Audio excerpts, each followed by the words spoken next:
Sir आपको बताना चाहूंगा एक देश है जिसका नाम है ग्रीनलैंड। अच्छा हालांकि उसका नाम तो होना चाहिए था आइसलैंड, अच्छा अच्छा मगर गलती से उसका नाम ग्रीनलैंड लगा क्योंकि वो पूरा बर्फ से ढका रहता है। ओहो और हाल ही में अमेरिका हाँ, उसे लेना चाहता है।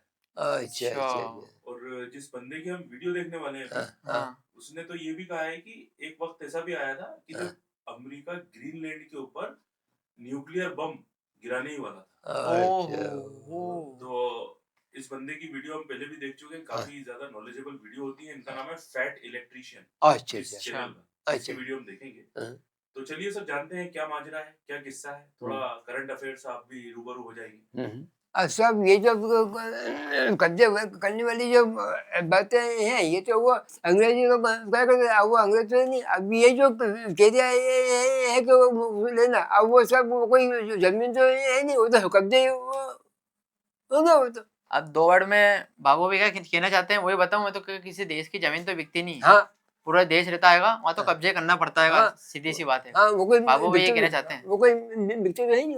या सोचने वाली बात तो ये है कि वो अमेरिका जैसा देश छोटा मोटा तो कहीं अब वो कहीं जाना चाह रहा है उस जगह, तो वो कुछ ना कुछ तो बात होगी वहाँ पे, कुछ ना कुछ खास बात ही होगी हाँ उसमें। जगह वो जाना चाह रही है। अब बाबू भाई हाँ अमेरिका वहाँ पे जाना चाहता है, हाँ तो मेरे हिसाब से तो वहाँ पे फिर सोना वोना निकलता हो या पेट्रोल डीजल निकलता हो, हाँ, मतलब कोई इसको या हो सकता है उसके मिलने की चीज़ हो। मिलिट्री को बिठाना चाहता हो वहाँ पे। हाँ मतलब कोई ना कोई उसका मंसूबा तो वही लग रहा है मेरे को मंसूबा उसका। ऐसे लग रहा है, या तो धन हो तो जाए, या वो अपने मिलिट्री को मिलाना चाहे तो जाए। हाँ ये हो सकता है, लगाए सारी सी बात। देखते हैं। You know, after going on tour a couple of times doing live shows, I've met tens of thousands of fans, and one of the biggest comments that I get is, I wish you were my history teacher in high school. I probably would have actually learned something. Wow. So I thought it would be cool to make a video on what it would be like if I was teaching a history class. Oh, is that so? And in my opinion, one of the most important things a history teacher can do is demonstrate to their class that history is important because history can be the best predictor of the future, and it can help you understand current events. पुराने क्या जानकारी बनी है, समझ सकते हैं ये ऐसा हो सकता है, ये आदमी ऐसा नहीं, ऐसा ये ऐसा नहीं, तो ये उसको जो भी जानेगा एक अनुमान लग जाता है। अनुमान लग जाता है, और इतिहास जो है दुनिया बहुत जरूरी है। So today, I'm going to try to do just that. Today we're talking about that time that America accidentally nuked Greenland. I mean, technically we dropped the nuke right on their coastline, but potato.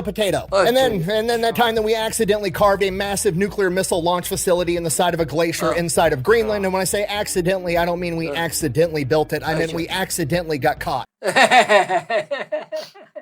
बाबू ये तो ये बोले काम हो गया, खाली जानबूझ के गिरा था पर अनजान बन रहा।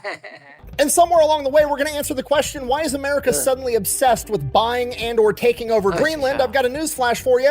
It's not sudden. America's been obsessed with acquiring Greenland since the 1800s, and we're going to get into it right after a word from our sponsor. ठीक। अब बाबू भाई मेन बात ये है कि 1800 से उसकी कोशिश में लगा हुआ उसको हासिल करने के लिए, वो अभी तक कुछ हासिल उसके खाली हासिल क्या करने पाया वो। ये मैंने कि कुछ ना कुछ तो बात जरूर उसके अंदर। अब जिस चीज को हासिल करने के लिए उसको 200 साल लग गए हैं, उसके बाद उसके हाथ में कुछ नहीं आया, तो ये मालूम पड़ेगा कुछ ना कुछ तो है भी है। Now let's get back to the video. All right, class, our story begins in 1867. The American Civil War has just ended, and the American Secretary of State, William Seward, has decided that he wants to try to purchase Alaska from Russia. Why does he want to purchase Alaska? Can he tell the future? Does he know that Alaska is going to be one of the most strategically valuable pieces of land on the entire planet? No, he does not. He pretty much wants to purchase Alaska for the sole reason so that Britain can't have it. Is it petty?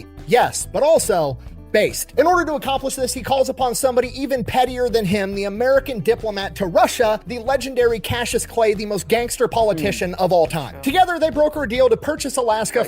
वो यार मतलब कहने का ये कि America पहले भी देशों की जमीन खरीद चुका है यार भैया यार। अब बताओ रूस ने भेज दिया, देखा जाए तो दोनों का कंपटीशन कितना तगड़ा है। बहुत तगड़ा competition. From Russia for $7.2 million, a whopping 2 cents an acre. Now, with the benefit of hindsight, understanding that Alaska is full of natural resources, on top of that, it is very important geographically.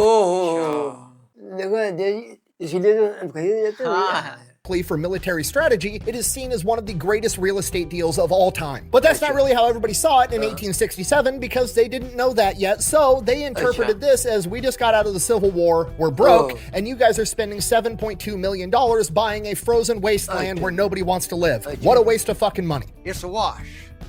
Well, why you do it then, baby Billy? Well, I'm selfish. William Seward, on the other hand, is not deterred. He just got one deal done. अब उस time पे क्या उसकी कदर पता चली नहीं होगी उनको, आज सोचते होंगे बहुत जरूरी है ये। He wants to keep the momentum going. He looks around and he's like, what else can I buy? And then he sees another frozen wasteland, Greenland. He sends surveyors over there. They bring back reports. He's trying to justify to Congress of why we should buy Greenland. He's in talks with Denmark, trying to purchase it from Denmark. The word is he wants to pay $5.5 million. However, due to the public backlash from Alaska and them not wanting to buy another frozen wasteland, the deal never comes to fruition, even though he really wanted to. देखने बाबू इतने सारे उधर पे जाते हैं, कोई यहाँ खेलने कोई मामले में बात नहीं, कुछ भी कहने कुछ भी कहने उठा ले चल दिया, हर कोई नहीं कर सकता सही। हाँ कोई। And this kicks off America's long-held tradition of trying to buy Greenland from Denmark. अच्छा अच्छा। Fast forward to the next time that we tried to acquire it. 1910, President Taft decides that he wants to buy Greenland. Why? Is it because he wants to be petty just so the British can't have it? No, not this time. He actually has a good plan and a good reason for wanting it. You see, a couple of years prior to this, a U.S. naval officer and historian by the name of Alfred Thayer Mann came out with his book that kind of revolutionized the world's understanding of global warfare. And this book is called The Influence of Sea Power Upon History. Now, the real quick and dirty of this book is basically he asserts the point that a large navy is better than having a large army. You think you're so great because you have boats! He basically makes the point that while big armies are cool, I mean, big armies are always cool. यार ये बात तो सही है कि जो नौसेना है वाकई में बहुत बड़ी ताकत होती है। अगले जो दुनिया में राज करा जाएगा वो उसी का माध्यम से करा, ये बात तो सही है। Big armies also have big stomachs, and when you're talking about global warfare, you need to be able to transport large quantities of food and supplies across the planet, and you're going to need a navy to do that. Otherwise, you're not going to have a big army for long. When you really condense and boil this down, he's basically saying that trade routes, aka logistics, is the most important part of global warfare. Whoever has the best logistics is probably going to win. वैसे ये बात तो सही है कि जो सारे साधन मौजूद है जीतेगा कि भाई, जिसका साधन नहीं तो वो जीतेगा क्या और वो करेगा क्या, सही बात है। So the question becomes, how do you control the trade routes? Well, you could build a gigantic navy and just have them out on the ocean roaming around 24/7, or you could identify the geographic choke points and just control the choke point where you know the enemy is going to have to pass through, and then you could fight them there in that narrow gap. अच्छा, वो तो ये था चक्कर भी है। अब जैसे वो रास्ते से गुजरेगा, वही उसको क्या मिलेगा, ये चक्कर है। So that becomes America's global strategy, is to identify trade choke points and then own the land adjacent to those choke points. And that land functionally becomes a giant unsinkable battleship where you can harbor all of your navy and guard that choke point. You control the trade routes, you basically control the world, which is why in 1910 he tries to get his hands on Greenland. हाँ ये बात तो ने बिल्कुल सही बोली है। जहाँ पर व्यापारी मार्ग जाए, अगर वहाँ उस जगह अपना कब्जा हो जाए तो समझ लो कि क्या फिर तो वो जगह अपनी मुट्ठी में का सारा व्यापार सारे जो सब अपने अपने तो हमारा तो ये तो नहीं, सही बात है। अमेरिका वाले बाबू वाकई में दिमाग लगाते हैं। 1810 में सोच लिया बताओ। और आज भी बात की भी यार।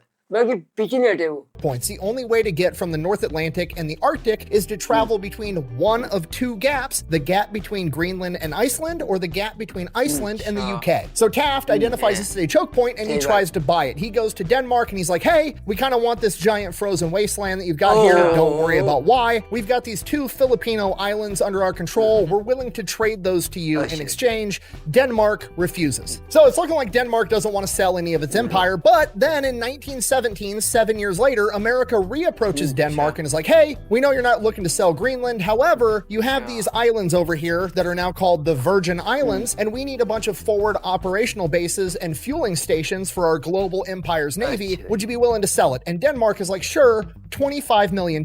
America purchases the Virgin Islands from Denmark for $25 million. And this kind of keeps alive the hope or the idea that maybe one day in the future, Denmark will be willing to sell Greenland as well. वाकई में साहब लेके लिया वो यार, वो नहीं लिया तो दूसरी तो खरीद ही लिया, आखिर उन्होंने जेल नहीं खाया उन्होंने, यकीन है।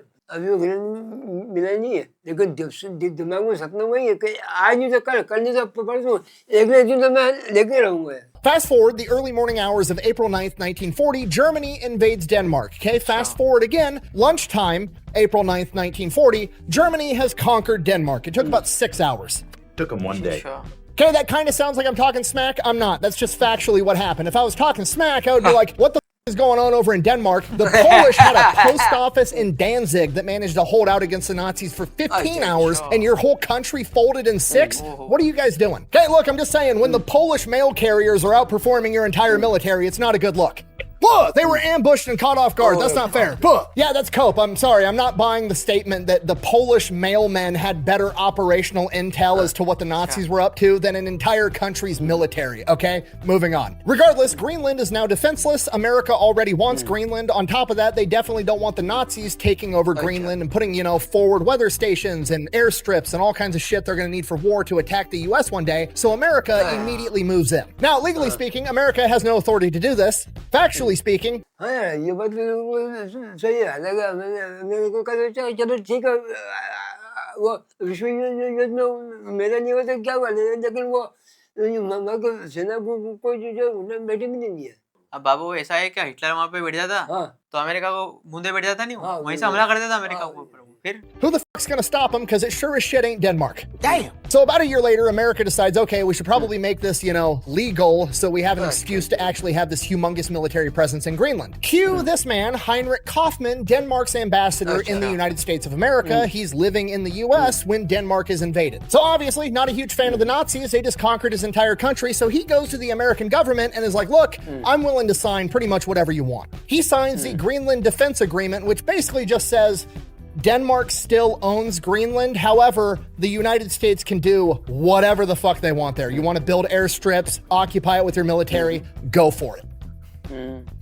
कुल मिला के वो है कि अमेरिका को उन्होंने ये बोला कि खाली तेरी सेना बिठा ले वो उसको इजाजत नहीं दे रहा था खाली बैठने का बोल रहा था खाली मतलब अमेरिका ने अग्नि था खाली ये है कि चल सेना में अगर बैठी तो उसके डर से वो हम पे हमला नहीं करते खाली दिखाने के लिए नहीं तो उन्होंने बेचे हुए नहीं ना उनको दे दिया ये Say that again? To which the American government is like, I'm sorry, you're just the ambassador. Do you have the authority to do this? Like, did the Danish government sign off on this? And he's like, no, not at all. They're actually going to charge me with high treason for this. But as far as I'm concerned, they're all under Nazi occupation. We can't trust anything they say. And I think this is what the king would want. So I'm going to go ahead and give you permission to do it. So you're just like one guy going rogue with no actual authority to do this on behalf of your country. They're actually going to nickname me the King of Greenland after this. Good enough for me. Send in the troops. And they will felt grateful and encouraged when the president expressed his hope for a speedy liberation of Denmark, and they heard the president's assurance that Greenland will remain Danish.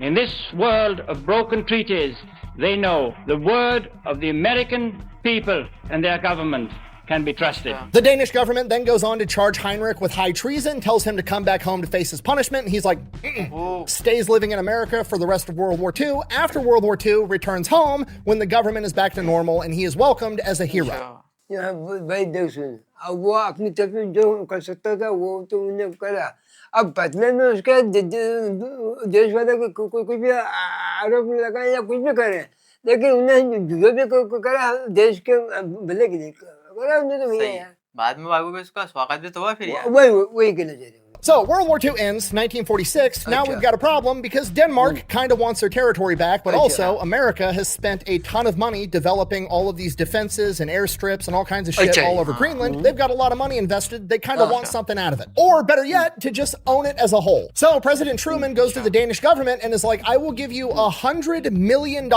in straight gold if you sell me Greenland. I love gold! To which the Danish government is like, counteroffer, we're not going to sell you Greenland. वो ये मतलब ये हुआ कि वो ये कहना चाह रही है कि आपने जो भी कुछ किया हमारे लिए हम उसका बहुत बहुत आभार व्यक्त करते हैं आपको शुक्रिया अदा करते हैं लेकिन किसी भी कीमत पे ये चीज हम आपको बेचने वाले नहीं You can keep your gold, but we're willing to sign the Defense of Greenland Agreement. To which the American government is like, okay, I'm listening. What are the terms of this agreement? Well, basically, we still own Greenland, but you can go ahead and stay there, occupy it, have a huge military presence there, and more or less act like you own it, but on paper, we still own it. अरे मेरे भैया जब तूने सब कुछ कर दिया है दे दिया सब तो सब चीज को मैंने दे दो छुट्टी कर ये कागज तो खरीदे वो सही नहीं करना उससे क्या कर दिया जब तूने सारी चीज को हाँ कर लिया ये भी तुम्हारे फिर किस बार का डर तेरे को भाई मैं पैसे छुट्टी कर यार उसमें क्या I'm sorry, your counter offer is that you want me to keep all my money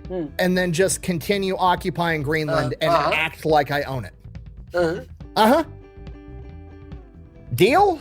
Damn good deal. Okay, I'm gonna be honest here. I don't know what's worse, Denmark's ability to defend itself from the Nazis or their negotiating ability, because that is some insane negotiating tactics. This would literally be like walking up to your dream house that's not for sale, it's not on the market, so you like go up, ring the doorbell, the homeowner answers, and you're like, hey, I really like this house, I know it's not for sale, I'm gonna overpay you for it. I'll give you $10 million if you sell me this house. And the homeowner's like, counteroffer, you can keep your money, I'll move out, you can move in and just act like you own the place for free. Okay, I don't even know what's going on anymore.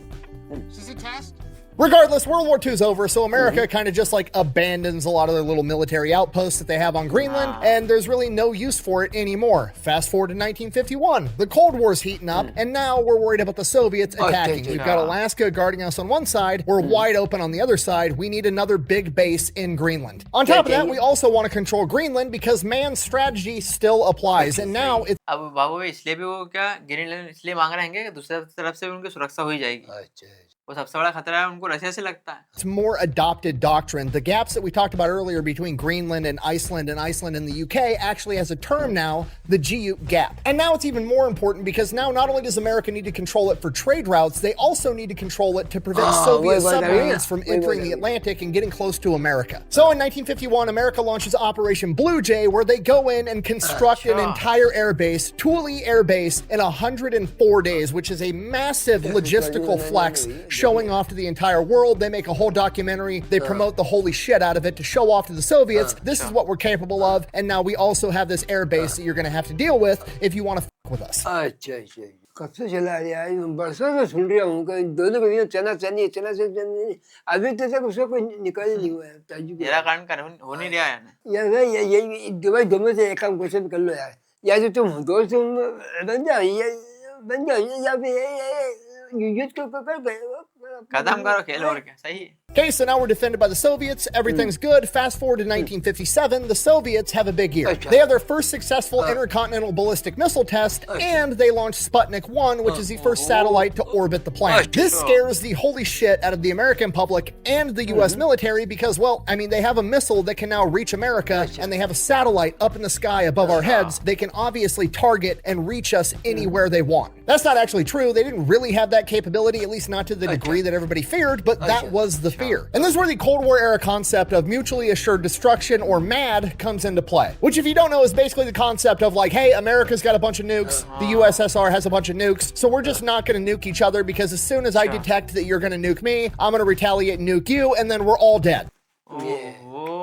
ये बात बिल्कुल सही है कभी भी देख देखना जो दोनों परमाणु देश इसके बाद भी परमाणु इसके बाद परमाणु ये कभी आपस में लड़ते नहीं क्योंकि उनको मानने का आज ये इन हमला को करा कल वो कर देगा कल वो कर देगा तो नुकसान उसका भी नुकसान दो ही खत्म हो जाएगी कभी लड़ते नहीं ये बात सही है। And this causes Alaska and Greenland to both become even more important because now they're going to be hosting early warning systems to detect Soviet missiles if they end up firing them, and that's going to give America enough time to ideally respond with their own nukes. But the problem is that in 1957, America doesn't have ICBMs yet. We're not going to have an ICBM until 1959, so the only way to maintain this mutually assured destruction is to have these early warning systems in place and to literally have the pilots and the nukes loaded on the plane, and the pilots are literally going to live and sleep on this plane, being ready to take off in a matter of minutes if they detect a Soviet missile inbound. So that's what's going on. Fast forward to 1959, America gets ICBMs. You want to know what would go great with our new ICBMs? A secret underground layer to launch all our ICBMs from. Well, technically it's not underground, it's going to be under ice. We're going to go to Greenland where there's this like mile-thick ice sheet, and we're going to carve a secret underground tunnel network into this ice sheet and use it to launch all of our missiles.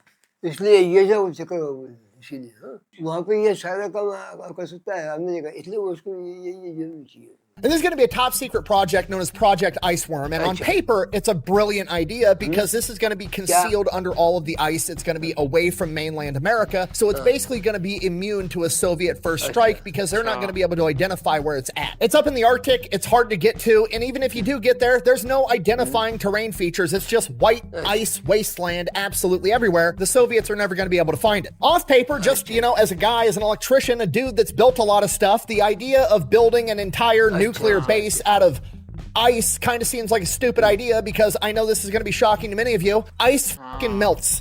ये बात तो सही है वहाँ सिवाय बर्फ के और कुछ भी नहीं हुआ, सिर्फ बर्फ ही बर्फ हुआ था। भाई वो मैंने 3 रेगिस्तान देखे, बीच समुद्र में खड़े हो जाओ तो कुछ पढ़ने नहीं पड़ेगा, नहीं पड़ेगा। है नहीं? हाँ। रेगिस्तान में खड़े हो जाओ, रेगिस्तान के सिवा कुछ नहीं पता चलेगा। और बर्फ के बीच में खड़े हो जाओ, सिवाय बर्फ के कुछ नजर ही नहीं आएगा आपको। नहीं आएगा। But hey, what do I know? I mean, I'm just some dude that makes a living selling t-shirts on his YouTube channel. I'm sure the scientists and the people put in charge of trillions of tax dollars are much smarter than me, and it's going to work out fine. Let's see what happens. We call this foreshadowing. So in 1959, they start building this secret under ice base, and pretty quickly, the people from Denmark are like, hey, what the fuck are you guys doing? And even though America has a treaty that pretty much says they can do whatever they want on Greenland, they also can't really tell the Danish people what they're doing for a couple of reasons. One, it's a secret, and two, they're gonna be fucking pissed. You see, at this point in time, Denmark has a pretty solid stance on like, we don't want anything to do with this nuclear arms race. They're sitting there watching America and the USSR basically have a pissing contest to see who could blow up the world the best, and Denmark is like, we don't want anything to do with this, because if you start building nuclear facilities on Greenland or our land or anything associated with us, we become a target. We don't want that target. यार बात तो सही है यार, को कहीं ना कहीं वो भी तो चपेट में आएगी कभी, जो जो होता वो तो उनको भी इसमें नुकसान है, इतने वो कर रहा हूँ. Painted on our back, which, to be fair, is completely reasonable. So the American government is like, okay, we'll stop. No, I'm just kidding. They fucking lie. They then proceed to turn this into a humongous PR campaign where they tell Denmark and the rest of the world that they're building something called Camp Century. And Camp Century is basically framed as one giant experiment / showing off contest where America's going to go in there, build this massive under ice base, showing off American logistics and American construction capability. And then once we do that, we're going to have a bunch of people go and live in this under ice base where they never see the sun as a huge social experiment to see how people handle living underground in close quarters with one another in case people did ever have to go underground because of nuclear fallout. Okie dokie. Okay, now on one hand, that sounds kind of fucking stupid, but on the other hand, this is the American government, so that makes complete sense. Sure, go ahead and build your underground experiment. So the Americans get to work. First things first, how are we going to power this thing? Okay, if we have to ship diesel fuel for generators all the way into the Arctic Ocean, that's going to be a humongous logistical strain. सही बात है, इतना सारा diesel लाना बाबू भी अपने आप में कितना बड़ा चैलेंज है वो भी यार, मामूली काम थोड़ी कोई यार सर, गंदे गंदे कुछ चीजें बनती हैं, अपन तो ये बड़े ऊपर वहाँ देखो जबल फिर काम हो रहा है जिसके अपने को खबर ही नहीं लगता हो. बोलो यार. So that's not ideal. You know what would be cool? We could build the world's first portable nuclear reactor and then ship it to the Arctic and then install it in our fucking freezer base. Next question, how are we going to get fresh drinking water? Well, we are surrounded by ice. You can't drink ice. We got to figure out some way to melt it. So they go inside the base, they drill a gigantic hole straight down and then just basically drop a space heater into it and then proceed to melt the ice in the hole, basically creating a giant well of fresh glacial ice. I'm going to say that again, but slower. They're going to melt a bunch of the ice. यार इतना कुछ लोग कर रहे हैं. अब थोड़ी देर के बाद वहाँ की बर्फ पिघली और पिघल के वो है तो वहाँ बर्फ है. अब अगर ये चीज को सोचे तो वहाँ को नुकसान नहीं होगा क्या? कुछ ना कुछ तो होगा मेरे हिसाब से. बर्फ पिघल रही है. हाँ तो मैं जब वो बर्फ ही और वो पिघल रही है तो नुकसान तो नहीं है बाबू भाई. मेरे हिसाब से तो सरासर प्रकृति के साथ छेड़छाड़ है. बिल्कुल इनको करना नहीं चाहिए मेरे हिसाब से तो. Underneath their base, which is made out of ice, absolutely nothing could go wrong. And then we're not even going to touch on the fact that like ancient bacteria and viruses, like I don't know, the bubonic plague can all get frozen and trapped inside of glacial ice and be preserved there, and then once thawed out can be completely active and back to normal, and then that's the water that we're going to be drinking. That we're not even, we'll filter the water. It'll be fine. That's water from a glacier. Regardless, America's building this giant base. Okay, fast forward 1 year, 1960. Again, Soviets managed to scare the shit out of the Americans. Okay, at this point, the Soviet Union, they're not doing too hot, but they're not about to let the Americans know that. So Nikita Khrushchev comes out and he tells the Americans that they're mass producing ICBMs like sausages. And again, this scares the Americans because it potentially breaks the concept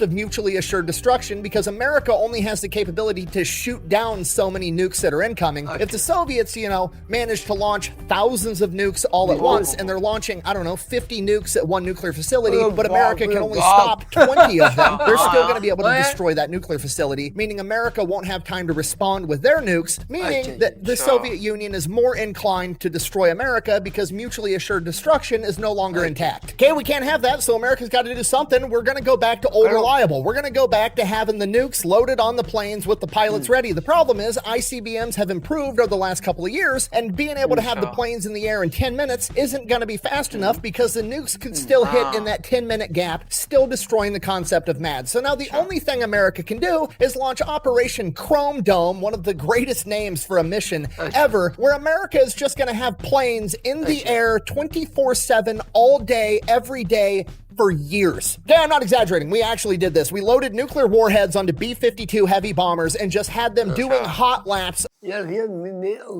जो भी कुछ है ये जो America कर रहा है इन सारी चीजों की मेन जड़ क्या है वो रशिया वो रशिया पे काबू पाने के लिए सारी लोग यहाँ पे कर रही है अब वो ऐसा है कि उसकी टक्कर का उसके अलावा कोई नजर भी तो नहीं आता हाँ नहीं around the entire continent of North America all day, every day, 24/7. That way the planes are already in the air, so once America detects that the nukes are inbound, they're just going to radio the pilots, hey, we're all going to die, they fired the nukes. The pilots are going to be like, copy, they're going to change course, break out of their hot lap, and beeline it to the USSR and bomb them back. Can you imagine having that pilot's job? Like, I'm going to go to work, it's going to be super boring, or it's going to be the apocalypse, there's no in between. Doesn't sound so bad. Anyways, that goes on for years. Fast forward to 1963, going back over to our secret project Iceworm, our glacier base. You're never going to believe this. We have to abandon the project because the ice is fucking melting. Luckily, obviously, this was predictable and everybody saw this coming, so they had a plan to evacuate and take out everything with them. No, I'm just kidding.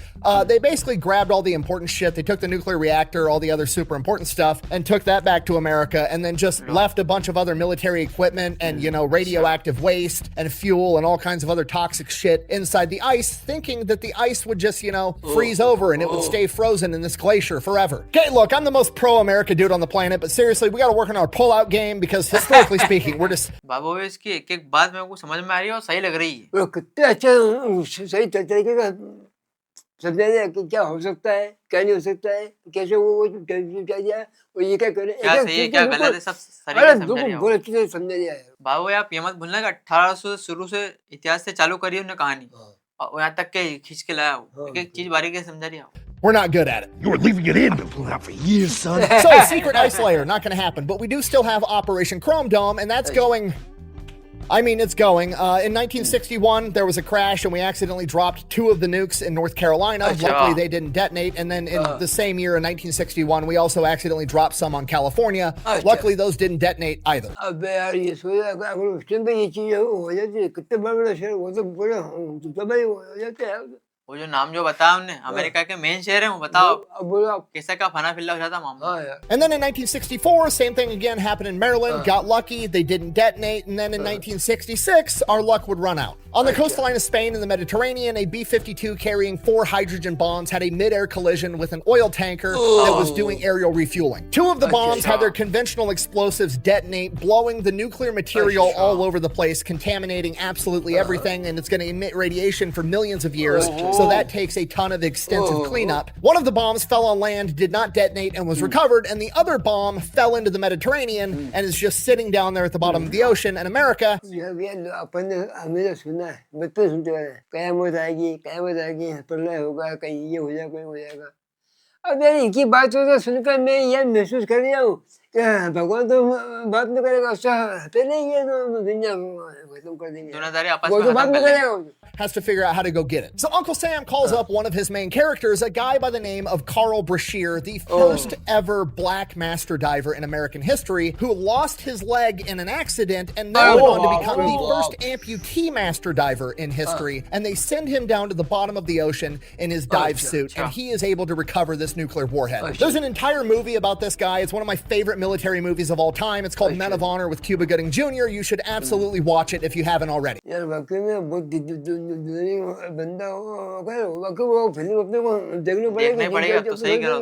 Fast forward again, 1968, Operation Chrome Dome. B-52 pilots are flying thermonuclear warheads that are active off the coast of Greenland. They're headed up into the Arctic. It's getting kind of cold in the cabin, and one of the pilots has a brilliant idea to keep it warm in there. He's gonna, you know, adjust some shit in there, and he's gonna have hot air from the engine manifold flow directly into the cabin. The air coming into the cabin is so hot that it catches the upholstery of the chairs they're sitting on fire, and the crew is forced to bail out. The plane crashes, the conventional explosives in the nuclear bombs detonate, blowing radioactive material all over the place, and America has to go in there, and there is extensive cleanup that has to happen. On top of that, the Danish government is absolutely pissed that America's flying nuclear warheads over their territory when they specifically told us that they wanted nothing to do with that. अच्छा सही बात है।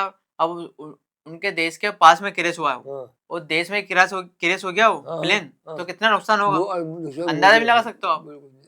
इसलिए उनका मुझसे जाएंगे भी है बनता उनका गुस्सा तो सही। We need it for national protection. We need Greenland for national protection. Fast forward to modern times, both 2019 and today, Donald Trump, during both of his presidential terms, has attempted to acquire Greenland. Sure. Why does he want Greenland? Well, for all of the reasons that we've already highlighted in this video, all of those are still relevant. But why does he want it right now? Why is it so important right now? In the 1800s, it was important to acquire it so that we could be petty so the British couldn't have it. In World War II, it was important that we had it so the Nazis couldn't have it. During the Cold War, it was important that America had it so the Soviets couldn't have it and be within striking distance of America, and America can instead use it to defend itself from the USSR. So why is it so important today? पहले जब तो समझ आगे कर अब ऐसा तो कहीं जरूर आएगा अब वो तो मांग लिया ये समझ नहीं बाबू भाई ये बात है कि हो सकता है इसके पीछे राजनीति भी हो सकती है, वो खरीद ले तो उसको वोट अच्छे मिल जाए तो वापस जीत जाओ चक्कर भी तो हो सकता है। It's China. China. China. China. China. China. China. China has been showing a huge interest in Greenland since about 2010. They've offered to build airports on the island. They've offered to help build infrastructure. They've tried to acquire mineral mining rights. They're basically trying to work their way into Greenland so that they have a foothold there as well. And America doesn't want that for obvious reasons. Because of that, America tried what America's always tried. They tried to buy Greenland. अच्छा पहले Russia में को कहना पड़ेगा अब वो China वहाँ ज़्यादा चाह दिया इसलिए ये सब कर दिया है। अमेरिका का एक ही मकसद है कि जो हूँ मैं हूँ मेरे से आगे कोई नहीं निकले सिर्फ इतना से मानने के लिए वो जाने के क्या कर सकता है सब कुछ करने को राजी हो। And just like always, Denmark said no, and now they've went to the negotiating table to come to some kind of agreement. And we don't know what's going to happen yet, but from what we've heard, it sounds like they're just reaffirming the 1951 Defense of Greenland Agreement, and America is going to be allowed to maintain or potentially grow its military presence on the island with missile radars and troops and all kinds of other stuff, and then potentially they're going to talk about mineral rights. If I had to go out and guess, I would say the Trump administration is going to try to buy the mineral rights for Greenland, and I'm going to go out on a limb and say Denmark is going to say no, but we will agree to also not sell the mineral rights to China, Russia, or anybody else. If so facto, history repeats itself. America has a reason for wanting Greenland. America offers to buy Greenland. Denmark says no, keep your money. We keep owning it, but you can pretty much do whatever you want. And that is today's history lesson. History is important to know because it is the best predictor of the future. Thank you for watching. Best way to support the channel is go buy some merch over at thefatelectrician.com. Quack, bang, out. भैया ये सब कुछ में मतलब आखिर में इस नतीजे को पहुँचा कि अमेरिका उसको शासन क्यों नहीं लेता है।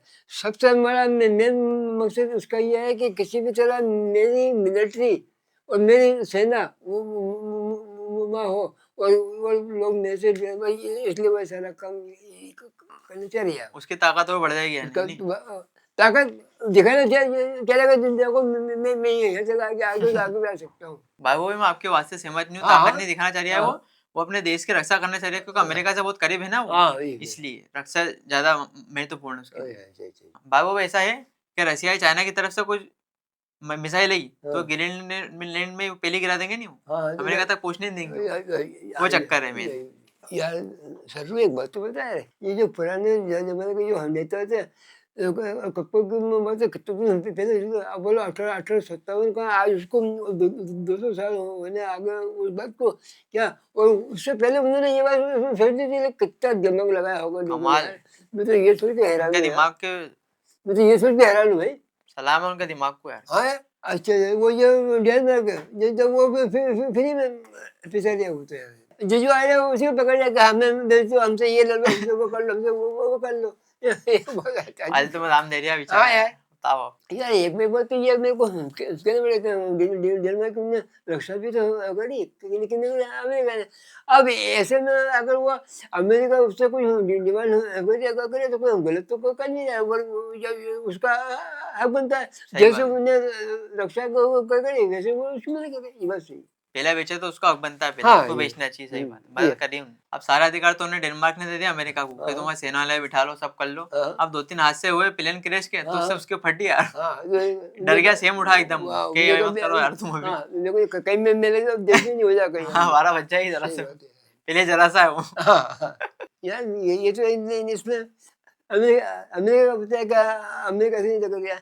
अब जब तक मैं समझता हूँ कि उसको दबाव में दूसरे भी पीछे नहीं होंगे, जैसे रशिया है, चाइना है, या वो सही है, सही, बिल्कुल। वो भी दबाव बनाते यार, सही कह रहे हो तुम। हमको दे, हमको दे। अब कहीं ना कहीं तो मामला उलझा हुआ है। होने को कुछ भी हो सकता है, सही कह रहे हो। यार मैं तो ये मेरा मानना तो ये भी है कि देखो, चाहे वो अमेरिका हो, चाहे चाइना हो, चाहे रशिया हो, जंग तो होना नहीं चाहिए। बिल्कुल, तो उससे बिल्कुल। क्या ये जिस समय जो अभी बता नहीं कि वो पानी पीना और वो बर्फ बर्फ पिघला पिघला रहा रहा है। हो। अब ये जो चीज है ना कि कुदरत के साथ एक छेड़छाड़ करना है, अगर कुदरत के साथ छेड़छाड़ करते हैं तो कुदरत का तो बिल्कुल हाथ में पकड़ नहीं देता, फिर मार ना तो उनके मिसाइल को काम देंगे, ना उनका परमाणु को काम देंगे। सही वो बात। तो फिर वो क्या, वो फिर अपने का वो खुद बताएगी। तो इससे अच्छा ये है कि वो चीज को छेड़ने नहीं, जब तक ये सोचते हैं, और अगर ये छेड़ते हैं फिर ठीक है भैया, तो क्या कर सकते हो आप। बाबू भाई, हम्म। वहाँ ग्रीनलैंड के कितनी बंजर, वो बर्फ ही बर्फ, चारों तरफ कुछ भी नहीं। कोई- अलग ही मंजर होगा वहाँ का, तो देखते ही हाँ। बनता होगा मंजर अलग, हाँ यार। खतरनाक तरीके से। बस वो स्वयं बड़े बड़े को कुछ है है ही ही नहीं, नहीं, तो फिर ना कुछ खाने को, ना कुछ पीने को, बस वो बर्फ देखो। खतरनाक तरीके से मंजर होगा वहाँ बहुत पे। बहुत बहुत इतनी मोटी चादर होगी बर्फ की। बहुत हाँ। मोटी चादर होगी। कुल मिला के हमारे को सही साठ वाली जानकारी दी है, और इनकी वीडियो मैंने पहले भी देखी है। इतनी सटीक जानकारी देते हैं, इतने बारीक तरीके से समझाते हैं कि हर एक को समझ में आ जाए। वाकई में बहुत बढ़िया लगी वीडियो, और बहुत ही जानकारी हमारे को हासिल हुई। ऐसे दोबारा मुलाकात होगी दोबारा वीडियो से, तब तक के लिए धन्यवाद।